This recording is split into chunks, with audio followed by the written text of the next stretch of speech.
Carolina Insider is presented by Wells Fargo, official sponsor of Carolina Athletics. We're back. Time for another edition of the Carolina Insider. Thanks so much for being with us. I'm Jones. He's Adam. The show brought to you by Wells Fargo. When our communities need us, Wells Fargo is here to help. And we are here to help you get ready for some big-time postseason college basketball. Adam, it is March, and that means it is tournament time, sir. Well, I think we know why the NCAA tournament moved the first-round games back a day. Why is that? Thursday's Carolina Insider Video Pod that's Day. Right. They don't want to go head-to-head with that, with those first-round matchups. Just throw the first four out there on Thursday, get that over with so people can focus on the video pod. We're going to talk men's tournament and women's tournament as we move through the show. We'll get you up to date on some other sports around Carolina as well, plus go through our social drive too. So we have a bunch to do. Let's get started. And Adam, let's start with men's basketball. Carolina, since we last met you, had a successful run in the ACC tournament. Didn't get to the ultimate goal of winning that tournament's championship, but a convincing victory against Notre Dame, a good win against a solid and hard-playing Virginia Tech team, and then a back-and-forth game with Florida State that unfortunately for Carolina, the Seminoles were able to pull out at the end. But in total, it felt like a successful trip to Greensboro for Carolina. Yeah, Carolina, dominant performance against Notre Dame, and nice to see that that capability is in the tank for the Tar Heels. And then the kind of win they really needed against a team that you felt like was on pretty equal footing with Carolina this year in Virginia Tech, so that's a good win over them. And then, honestly, Tar Heels played about 18 really good minutes against Florida State. Didn't play well in the first half and didn't play well in the final 2 minutes. But as we've talked to some players and coaches since then, feel like they got some benefits from that game that'll help them in Purdue and going forward. Adam, I was a little surprised. First of all, congratulations to Armando Bacot. He made the first team All-ACC tournament. He averaged a double-double in the 3 games, actually had a double-double in 2 of the games, averaged better than 16 points. I was surprised R.J. Davis wasn't on either one of the tournament teams in Greensboro, but good to see Armando play well. And really, Carolina's big guys were dominant storylines in the 2 wins in Greensboro. Yeah, it was a lot of what we've talked about all year, where you may not have all 4 playing great all at one time, but on any given day, you're probably going to get at least 2. And that's what Carolina did in Greensboro. Just a nice combination, nice combinations working together. Walker Kessler was good sometimes, and when he wasn't, you brought in Day'Ron Sharp. Garrison Brooks hit a couple shots, and when he wasn't, you had Armando Bacot putting up double-doubles. So that's how Carolina is going to have to win games moving forward. And that moving forward is indeed into the NCAA tournament. Adam mentioned Purdue because Carolina is playing in Purdue's home arena. That is Mackey Arena in West Lafayette, Indiana. Tar Heels, the number 8 seed in the South region. They'll be taking on the 9 seed in that bracket. That is the Wisconsin Badgers. 51st all-time appearance for Carolina in the NCAA tournament. That is the second most all-time. And Adam, oddly enough, and we'll talk about this a little bit later, Carolina's had some success as the 8th seed in its history. And to have success, though, this year, boy, it's going to be challenging. They're facing a veteran team that plays a totally different style than what the Tar Heels traditionally like to do when they're going to see Wisconsin. Yeah, Carolina's familiar with Wisconsin from some matchups in the past. You've had some ACC Big Ten matchups. You've had some NCAA tournament matchups. But you know, in their current version, Wisconsin's going to play more slowly, kind of Virginia light. They're not as good as Virginia, and they're not as committed to that style as Virginia is under Tony Bennett, where you just cannot force them to run. But Wisconsin's got a lot of veteran players. We know Carolina is a younger team, so it'll be interesting to see how those two things come together in an NCAA tournament where, as we know, a lot of times experience matters. 5th all-time meeting between these two teams, 3rd of which has come in the NCAA tournament. Carolina beat Wisconsin in the round of 8 in Syracuse to move on to the Final Four and eventually win the national title in 2005. Wisconsin got the win out in Los Angeles in 2015 in the Sweet 16. The Badgers advanced to the title game that year before falling just short of the championship. That game is a few minutes after 7 o'clock on Friday night. Again, that is in West Lafayette, Indiana. Now, Adam, of course, as we know, the entire NCAA tournament is being played in the state of Indiana, with most of the sites in Indianapolis, but there are a couple outside there, like West Lafayette, which is about approximately an hour and 15 minutes from Indianapolis. So it is a unique scenario, Adam, for players, staff, everybody this year in the controlled environment that is the NCAA tournament. We've talked about this since football. I am completely convinced some high seed is going to lose in this NCAA tournament because they just don't handle the environment well. They don't handle being cooped up in the hotel. They don't like being told what they can do and can't do. And some of their attention gets distracted from the actual basketball. Somebody's going to lose, and they will then say after the game, well, we just lost our focus a little bit because of all these unusual things going on. Don't feel like that's going to be the Tar Heels, though. I feel like they've handled it pretty well throughout the course of the year, and you know Roy Williams is going to get them focused on basketball. So I don't think that's a concern on the Carolina side, but I think nationally, just because of how different this is going to be, I think that'll end up being a story at some point. Well, this, of course, is the Carolina Insider, and we have a true insider inside what's happening in the controlled environment in the Indianapolis area. That is Tar Heel AD Bubba Cunningham. Bubba was on the NCAA Tournament Selection Committee. Adam and I are going to talk to him a bunch about that. We're going to talk to him about what it's like inside that controlled environment right now and just what the next couple weeks hold for Bubba and the NCAA tournament. We had a chance to catch up with him a little bit earlier. Going to let you listen to that. Then we have a bunch more to do, including talking NCAA women's tournament. That and more still to come on the Carolina Insider. If it's a Thursday, it must be time for Bubba Cunningham to join the Carolina Insider on the video pod where he essentially hosts the show. He hasn't had very much going on this year, so he decided to add NCAA Tournament Selection Committee duties to everything else he's been doing. Bubba, thanks so much for carving out a few minutes for us. What has, especially Sunday and then this week, been like? Thanks, Adam Jones. It's great to be with you guys, and it's been a lot of fun. I got up to Indianapolis Tuesday. We started meeting on Wednesday. So Wednesday, Thursday, Friday, Saturday, we were working on seeding and bracketing for the tournament. And then they had the reveal show on Sunday night.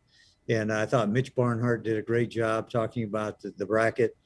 And incredible work by Dan Gavitt, Joanne Scott, and the entire NCAA basketball staff. The logistics associated with this tournament is incredible. And they've done a marvelous job with it. So it's been really interesting to be a part of it. It's been wonderful to help in a small way. And it was really good seeing all the teams come in over the last 48 hours. And the logistics of getting 2,800 people into this controlled environment and then having practices available, weight rooms available, and now they're practicing at the competition venues. It's certainly unique, but it's been an awful lot of fun. So, Bubba, did you actually have to walk out of the room when Carolina was being discussed in these different conversations as far as the bracket and seeding everyone? Boy, great question. And yes, I mean, and they're very particular about that. So anytime Carolina was about to be discussed, I would have to leave. I can't answer any questions about anybody else in our conference unless it's a factual information. Did so-and-so play, or did this happen or not happen? I can answer those questions, but the quality of a team, any of my opinion relative to anybody in our league, I can't express that at all. And there's 4 commissioners right now on the basketball committee. And anytime a school in their league is talked about, they have to leave the room as well. And they have a pretty cool little contraption there. It's a little doorbell, actually, one that you'd put on your door. And they've hooked up a ringer in the other room. And when you're out, they'll ring the doorbell and bring you back in. And you just wonder how long you're going to be out there in the hallway. But they're very serious about not having a school or a conference influence the decision of the other 9 members of the committee. What's something about the selection and seeding process that you couldn't have known unless you were in that room, and once you were in the room, you thought, I never thought of it this way? Well, I mean, gosh, I learned so many different things about it. Number one is the depth of research that all the committee members do. You hear it talked about all the time, and, you know, the body of work and all the different jargon that we use when it comes down to Selection Sunday, but it's all very true. I was assigned 3 conferences this year as the primary person that watched those games. And the amount of detail that is discussed in the room in every conference, every team, was a bit startling to me. How many players were available for this game? How many games did they miss for COVID? What was their home record, their road record? What was the conference record, the non-conference record? Where were the neutral site games? And then the depth of the players. Who was injured when this team lost to that team? I did not expect that. The amount of detail in seeding was incredible. I mean, the first part, as you could imagine, is getting the teams into the tournament. And then the second part is to seed them and to go line by line, 1 versus 2, 2 versus 3, 3 versus 4. Oops, I think 4 is better than 3. So then you have to go, okay, compare 3 to the 2 and continue to do that. It was painstakingly long, but I think overall it was well worth it. Did you learn something about a team or about basketball or anything during that process that you were not anticipating maybe learning going through this? Well, I certainly learned a lot about the teams that weren't in the leagues that I was covering. I was the primary for the Southern Conference, I was the primary for the MEAC, and I was the primary for the Mountain West. And so I knew those leagues, I knew the players, I knew the coaches, I knew the records, but I did not have as much detail on those other ones, even the ones where I'm in the secondary. And Clint Gwaltney and Steve Kirshner helped me this year in trying to figure out what I'm to do in this new role. And there's actually Richard Kerouac in our office who does an awful lot of work in compliance and financial aid in particular, but he is a master at statistics and analysis. And so I actually worked with him as well to help me look at the metrics that are used, whether it's the predictive metrics or the ones that are just the statistics from the game. And he helped me put together a couple of different charts in a way to look at the RPI or the net, look at their various strengths of schedules, all of that stuff. So he was invaluable down the stretch as well. This is, I think, kind of similar to what Jen's just asked, but what, if anything, did you learn that you might share with Roy Williams and maybe Clint Gwaltney that might help them build stronger credentials for Carolina in seasons to come? Well, one thing that everyone thinks that there's one item that's going to make the difference. And I think, Coach Williams has been doing this for so long. I think he has the absolute right attitude, which is we're going to play the very best schedule we can possibly play, and we need to win a lot of games. Ultimately, you have to play and you have to win. You can look at all the metrics you want, but the one that matters the most is how many did you win, how many did you lose, and who'd you play? We're all looking for that one magic formula. It's not there. And you've got 10 different people on the committee. Everyone comes with a different perspective, and they're going to apply their perspective to their ranking.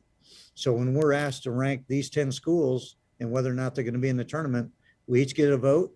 And if you get 8 of the 10 votes, that team goes into the candidates for selection.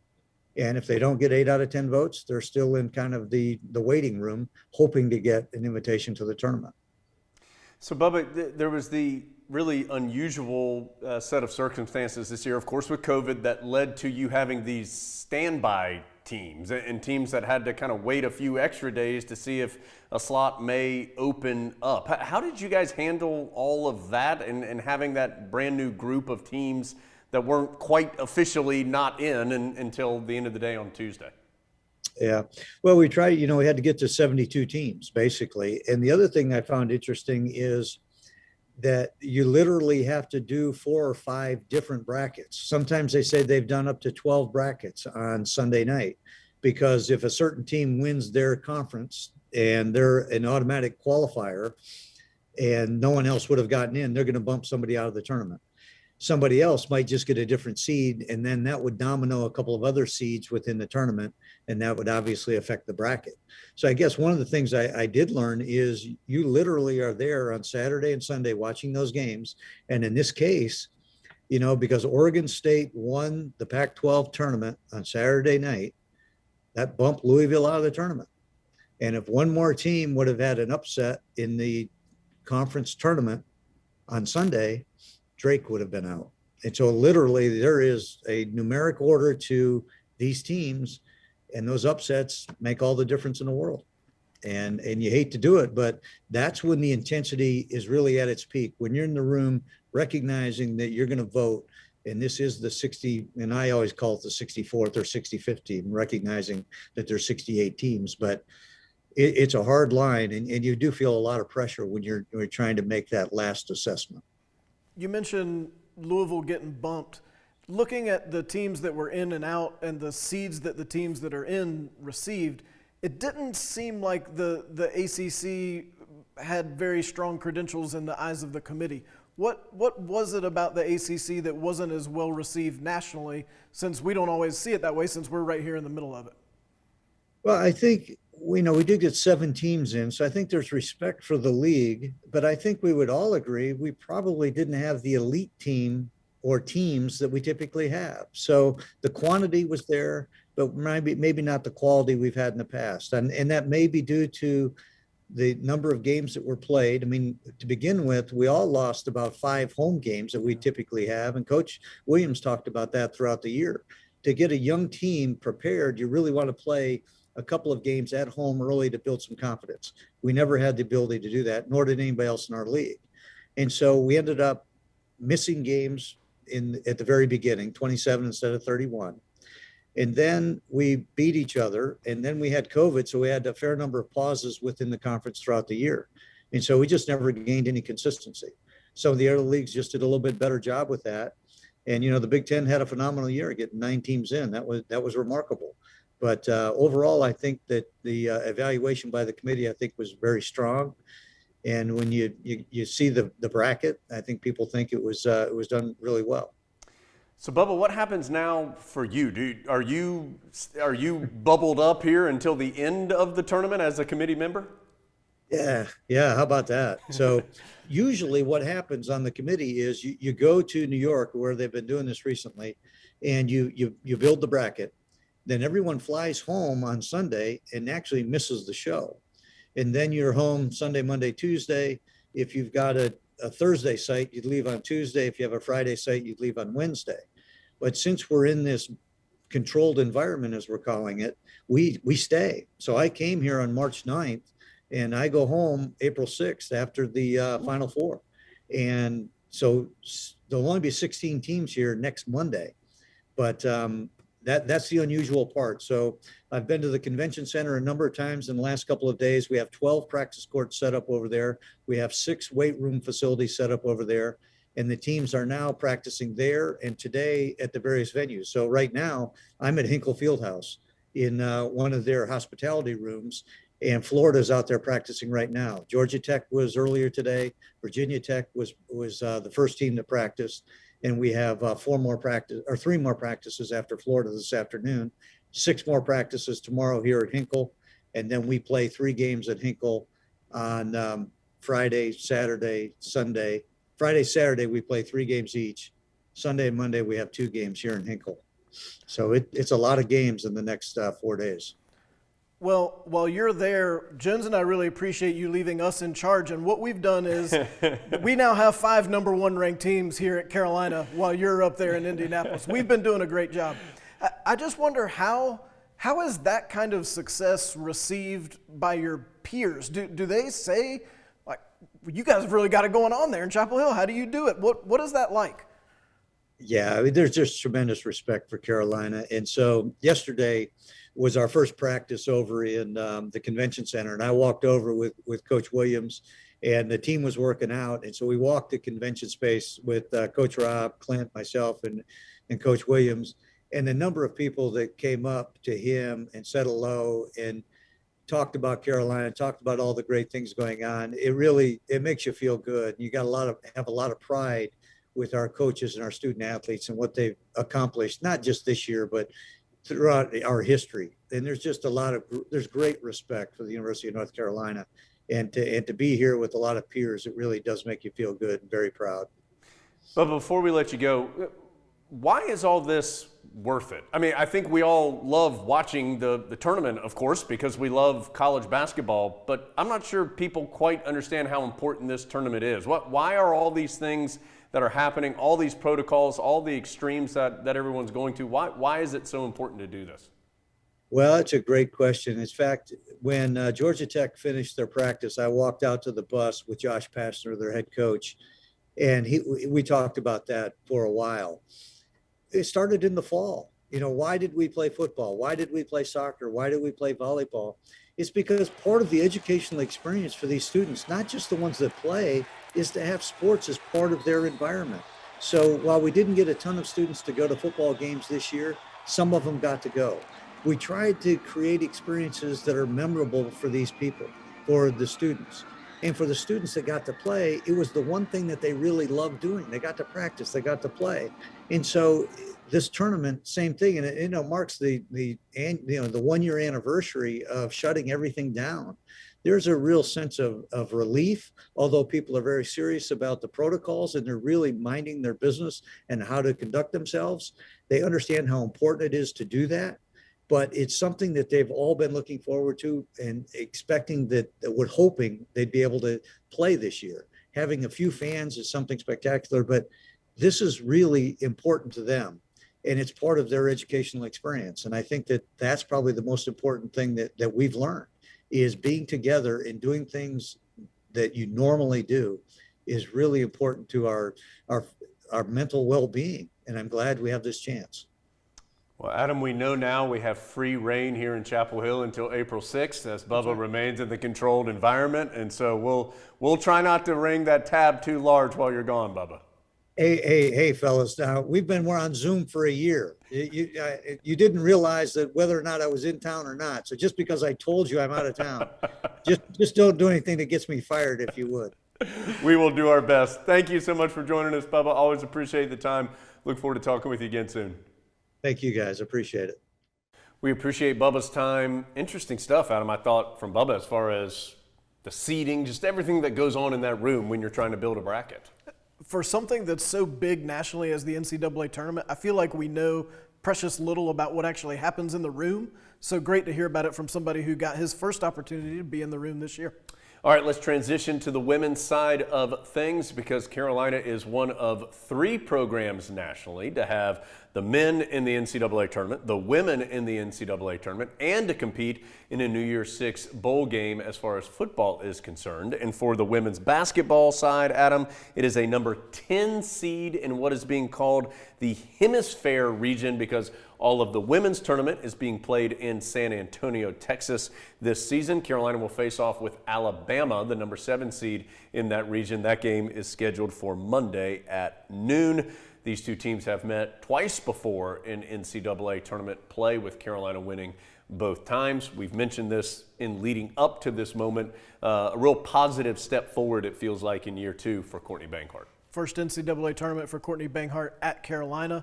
Tar Heels maybe a little closer to the cut line than they thought they were. You saw them in that 8-9 range in a lot of the projections and end up as a 10. Of course, if you can win that first game, you prefer to be a 10 because then in theory you play a 2 next. But look, Courtney Banghart and the Tar Heels aren't worried about that. They want to beat Alabama on Monday at noon in that first round game and then see what happens after that. Team left for Texas on Wednesday morning. After they arrived, we had the chance to talk to Courtney Banghart, the head coach of the Tar Heels. Let's talk to Coach Banghart. Come back. We'll go through the rest of the show after this on the Carolina Insider. We are excited to be joined by the head coach of Carolina's women's basketball team, Courtney Banghart. She and her squad just arriving in San Antonio for the NCAA women's tournament. They begin action on Monday against Alabama. We're going to get to the basketball, but Coach, we have right here, we've got a dozen of the Old Roy donuts from Dunkin' Donuts, from Dunkin'. Now, 2 things. Number 1, these are chocolate with Boston cream on the inside. Are you a fan of this type of donut? Oh yeah, I mean a Boston cream, that's like kind of where I'm from. Yeah, oh yeah. That's right. See, now Adam doesn't like the cream. I am all in on the Boston cream. It gets in the way of my donut. Don't be messing with my donut. Well, you didn't give me the either or. I mean, if I could have a jelly donut or a glaze with chocolate, now we're talking. Okay, well that was my next question. If we're going to get the Old Courtney donut at some point, what's the Old Courtney donut going to be? Ooh, we can go one of 2 ways. I'll let Adam make the final decision. Chocolate with coconut flakes all over the top, or the regular just good old blonde glazed donut with some chocolate sprinkle on top. Ooh, Adam, your final decision? Either's a great option. I like how the coconut adds some texture on top of the chocolate, but it's hard to go wrong with that classic donut with the chocolate sprinkles on it.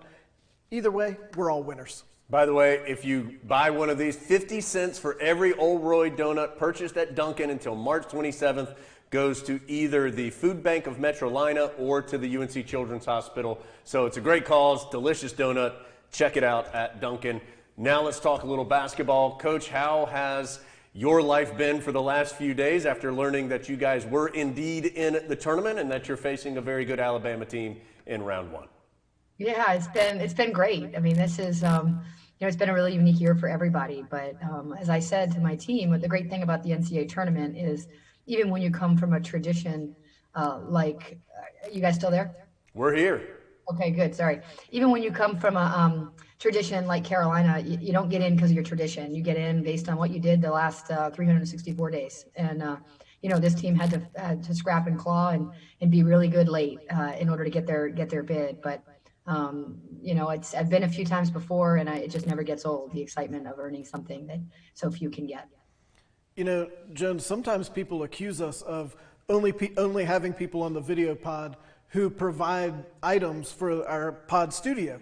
We now know that's definitely not true because we know Courtney Banghart has never provided us with anything the pod studio despite repeated requests.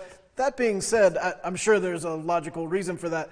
Coach, what do you think it says about this group that not just winning enough basketball games to get into the tournament, but weathering all this other stuff to maintain that level of play that's necessary to go to the postseason? Yeah, I think especially, first of all, notice I'm just ignoring the previous part, the beginning of that question. That's what you've been doing every other time we've asked too, so that's exactly what we would expect. Hey, the good thing is you got to wait for. I think what made it really tricky for us, obviously, is we're sort of in the process of rebuilding this great brand. And then you throw all the new faces. So we've got 3 players on our roster that were even on the team last year. So you add all these new faces, you take away a non-conference, you take away sort of the excitement of playing in front of fans. You take the mental breaks away where they get a chance to regroup and maybe have 48 hours off and go home, or even a longer stretch after the ACC tournament. Yeah, there's been just a lot of different things that usually an experienced team can handle. And I know on the men's side and our side, we just don't have experienced teams. So we've got to it's a really tough thing for a young group, and really great that both programs are dancing. Coach, one of those young players is Deja Kelly, and of course she hasn't done this by herself. You guys have a lot of veterans, Janelle Bailey and Petra Holoshinska and others. But it seems like Deja Kelly has really made some strides here late in the year. I know she was very highly recruited, very highly thought of, very high talent player. How have you seen her grow as you guys have gotten to this point of the season? Yeah, I love that you asked that, because I think sometimes that the stars, they come in with a big target on their back, and then everyone has an expectation for what their journey and trajectory is going to look like. And everybody's journey is really different. Everybody's trajectory is, and their paths to get there is really different. And you have someone like Alyssa Usby on our team who came in the least highly ranked kid in that class, and obviously really kind of had a sprint into her college career. And Deja had to process a lot more. Obviously, the ball's in her hand a lot. She's having to play off with the ball in her hands as opposed to playing on the wing, which she played a lot of in high school. And she just kind of stuck with it and dealt with the adversity and the expectation in a way that was true to her. And I give her a lot of credit, because she could have packed it in and said, "I'm just going to get better in the off season and come back ready to fight." And she just, thankfully, as she has played better, so have we. So her trajectory's been her own, and I'm certainly glad it's where it is right now. While we've been sitting here eating donuts, I know you've probably been watching Alabama. What have you seen from the Crimson Tide that'll be important on Monday at noon? They start literally. I think they're all 12 are seniors. I mean, they've got so much experience. I know their first 5 were on that team that played a lot last year as well. They've got a little bit of everything because of that. They've got 3 legitimate scorers that have consistently scored all year long, that are really experienced in SEC play. They play zone, they play man, they kind of have this funky zone actually as well. So that will take a little bit of adjustment for us. They're good in the open court. They've got good size inside. I mean, they've really got a lot of things as you'd expect for a tournament team. Coach, this might be a hard question to answer, but is this about where you thought you would be in year two? You know, making the tournament, seeing some very clear strides from year one to year two. Is this where you hoped to be, where you thought you would be? Do you even think in those terms?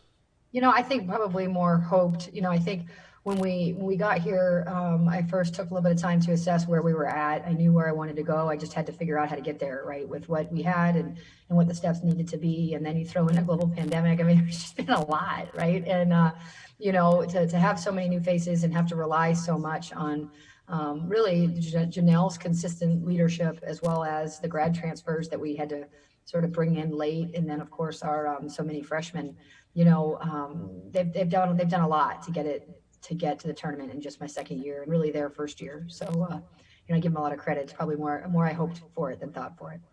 So again, it is Monday, Carolina and Alabama in the first round of the NCAA women's tournament. Before we let you go, I know you're relatively new to it, but what is life like there in San Antonio, and as far as trying to isolate and get yourself ready to go as far as the tournament is concerned?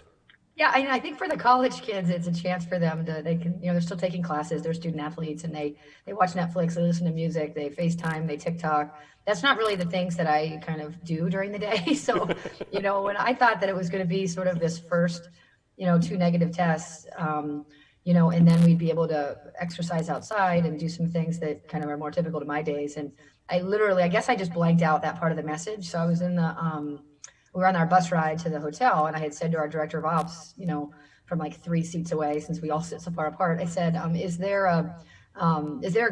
we know if there's a good loop near our hotel? And that led to the conversation that, no, I'm like never leaving the hotel, like not even, you know, that's just never happening. So to be honest, it's still sort of hit me. And so I'm sort of like, what? So luckily I've got about 20 strides from the end of the room to the end of the room. So I'm going to be, I don't know, planking and lunging and I don't know what else to try to make that happen. But yeah, it's a totally different type of tournament. It's a totally different type of year. I'm really grateful for our administration. I told Bubba that he asked us if we wanted to play, and I said yes, and he's done everything he can do to make sure that can happen. And then so has the NCAA. So I'm just glad to be here. I'm glad there's a tournament, and if the bubble means we can play, then bring on the lunges, I guess. All right, we can send you some donuts for your room if you'd like. Just you can plank and eat some donuts. It'd be awesome. You say that, and then I bet you're not going to send them. Just like I told Adam, I would bring something by, and I haven't done it. So we're 1 for 1 now. Netflix, FaceTime, and TikTok, that's my normal day. Yeah, that's a normal Wednesday for Adam. No big deal. Coach, thank you so much for your time. Best of luck in the tournament, not just on Monday, but hopefully beyond that as well. And everybody stay safe and healthy there in San Antonio. I appreciate it. Awesome to see you guys. Go Heels. Of course, March is synonymous with basketball, but there is a lot of other stuff happening around Carolina athletics. And Adam, if stuff is happening around Carolina, that means that stuff is happening at the very top level, because Carolina has 5 number 1 teams competing right now in Chapel Hill. Look at that. Men's lacrosse, women's lacrosse, men's tennis, women's tennis, field hockey, number 1, number 1, number 1, number 1, number 1. 1-1-1. That's incredible. I think we talk about it every week, so I feel like the shine is wearing off. It's just as incredible this week as it was 3 weeks ago that all these teams, and Jones, as we're going to talk about, these teams aren't just winning. Yeah. They're boat racing some folks, and they did it again this past week. Men's lacrosse picked up a quality win against Virginia. That victory over the Cavaliers, also a ranked team, elevated Carolina back to number 1. The guys have been bouncing around between 1 and 2 kind of week to week, even though they are still undefeated. And congratulations to goalkeeper Colin Krieg. He was the ACC and National Defensive Player of the Week. 20 saves against Virginia. That was a really good road win for the Tar Heels. ACC, as always, strong in men's lacrosse. Women's lacrosse, Adam, you mentioned boat racing and get your speedboat ready. 22-1. The women's lacrosse team won at Virginia Tech this past weekend. The women are still a clear number 1 in the nation. Women's tennis, men's tennis, both still undefeated as well. They picked up some midweek victories after successful weekends. And field hockey, first poll of the spring season out. Tar Heels, no surprise, number one. They have 2 quality wins thus far against 2 good ACC teams in Louisville and Wake Forest. And Aaron Matson already in peak Aaron Matson form, scoring all 4 of those goals that the Tar Heels have scored in the spring.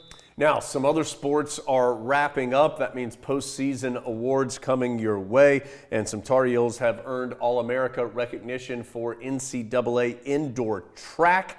First team All-America, including the distance medley relay team. Congratulations to those 4. Also Daniel MacArthur, who was also named the Region Athlete of the Year and All-America at the indoor shot put. Second team All-America, there's Anna Kiefer for the long jump and Isaiah Palmer from the men's 400. So congratulations to all of them. Also cross country, the women finished number 14 at the NCAA championship. That is the best finish for the cross country program in more than a decade. And Paige Hofstadt was named an All-American, is very happy to be so, as you can see in that photo. Congratulations to Paige.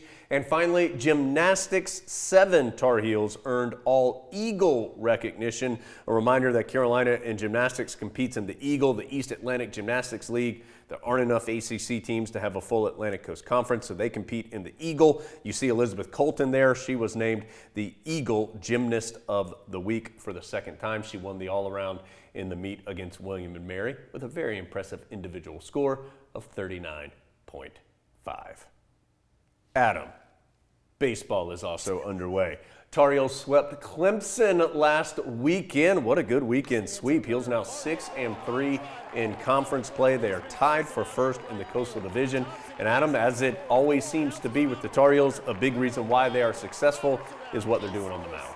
Yeah, Tar Heels are getting some great weekend pitching, still finding themselves in the midweek on the mound, but a weekend feels like they've got a pretty steady rotation and they feel good about the arms they're using out of the bullpen. One member of that rotation, Max Alba, and if you ever see a hitter take a pitch and you wonder, well, why did he take that pitch? It was obviously a strike. This is a 2-pitch sequence from Alba where he starts him with the slider, then comes back with the fastball that looks exactly like a slider but never slides. And Clemson hitter left with nothing to do other than just watch it go through for strike 3. That's a really good sequence from Max Alba. He's one of many talented Tar Heel starters. Of course, we had Austin Love on the show a couple weeks ago, and great to see Tar Heels playing really well in the ACC where they're leading the Coastal. Tar Heels now up to number 14 in the national polls. Not just on the mound, by the way. Clemente Inclin, 4 home runs in 4 games. That'll earn you ACC Player of the Week for sure. If I'm not mistaken, I think those were his first career home runs. So to go from 0 to 4 in 4 games, not too shabby. Clemente will accept it, and so will the ACC, naming him ACC Player of the Week. Adam, this Carolina Insider is a stick shift, and we need to change gears to the social drive. Let's get started as we bounce around social media and find some fun Carolina-related stuff. Let's use that word again, out there in social media. And Adam, we'll start with some NCAA tournament swag. That's why they all play and want to go to the tournament, is to get gear. And so there you go. Some people will know where you found that gear, Adam, for sure. Well, I'll tell you, that John Thompson book, I Came as a Shadow, that's a really good book. And I'm certain all the players are sitting there reading it this week during their free time. There's also a puzzle in there. We saw that Kendall Marshall had completed his puzzle. And there are copious amounts of soaps and hand sanitizer. A year ago, we couldn't find hand sanitizer. Now it's stocked in your hotel room. You got all you could ever use. So this is why you play, James. I want a big dance towel or blanket, Adam. That was impressive. Well, Tar Heels are used to NCAA tournament swag, of course, because they go all the time. And as we mentioned the 51st time, this was a really cool graphic. Anytime you can do one of these moving graphics, it's cool to watch happen, and especially when the Tar Heels are involved. So as you can see here, this is the year-by-year all-time NCAA tournament wins. If you're looking for the Tar Heels, they're at 17 right there. And Adam, this thing, I could stare at this for days. I would watch a moving graphic like this of just about anything, like episodes of MASH. Like that's a current thing that people are watching now. Yeah. And it's interesting because you see the wins fluctuate for a lot of other programs, but the Tar Heels just consistently plugging along. Watch out, Kentucky. In your rearview mirror, that's Ramesses up there, and he's about to come right past you. Boom. And, of course, UCLA is just kind of sitting there like, hey, guys, you remember the 60s? We're fine. We got plenty of wins. But so this ends up being very close. I wish I had the technical ability to do this, but I definitely do not. It ends up being very close with Kentucky and North Carolina up at the top. Tar Heels actually briefly take the lead here after a dry period there in the early 2000s.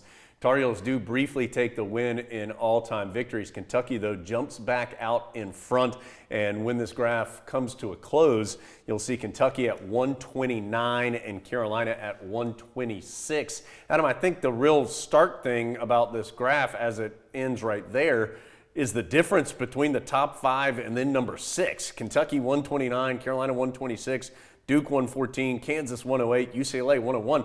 Then 32 wins later, you get to Michigan State. I think it really speaks to the long-term success of those 5 programs on top. There's a lot of discussion about the Blue Bloods. Well, there's your Blue Bloods right there. The other thing you have to remember is anytime you're in a race with Kentucky for wins, you got to watch out because they'll find some in the couch cushions. You thought you took the lead, and all of a sudden, we just found a dozen wins over the summer. We're going to add those in. But right now, Tar Heels got a chance this year, Jones.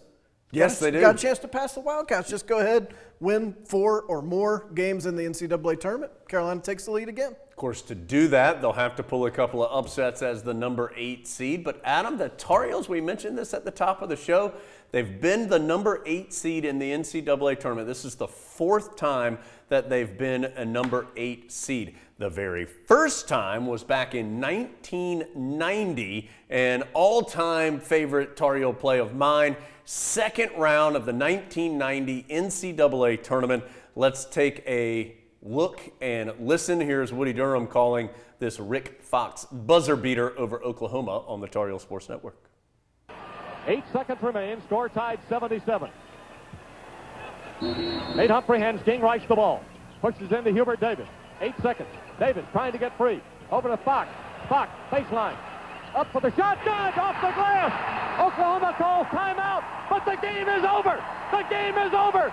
Carolina has upset number 1 Oklahoma! How was that 31 years ago from this past Wednesday, just from yesterday?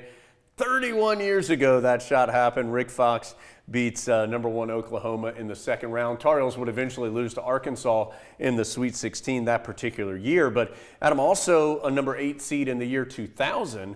Carolina advanced all the way to the Final Four that year, including a win over top-seeded Stanford in the second round. Carolina also a number 8 seed in 2013, where they did win their first round game, but fell to Kansas in Kansas City in the second round. But as far as winning percentage, that number 8 seed has been pretty kind to the Tar Heels actually in the past. A lot of fun wins from that slot. That win over Oklahoma, one of the most fun kind of underdog wins in Carolina's NCAA tournament history. Oklahoma, if you don't remember, was really good and really brash under Billy Tubbs.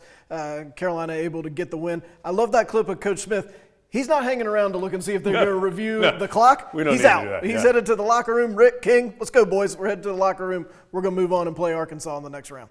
Mentioned that 2013 was the last time the Tar Heels were a number 8 seed. A big part of that particular year's team was Reggie Bullock, and Reggie's still getting it done at the pro level, including having a big game for the Knicks against the New York Nets earlier this week. And boy, the Knicks are having a very solid season. Also, hey, it was Reggie's birthday. Hold on, show that graphic. Yeah, woo, happy birthday, Reggie. That was on Tuesday of this past week, so good to see Reggie Bullock continuing to get it done.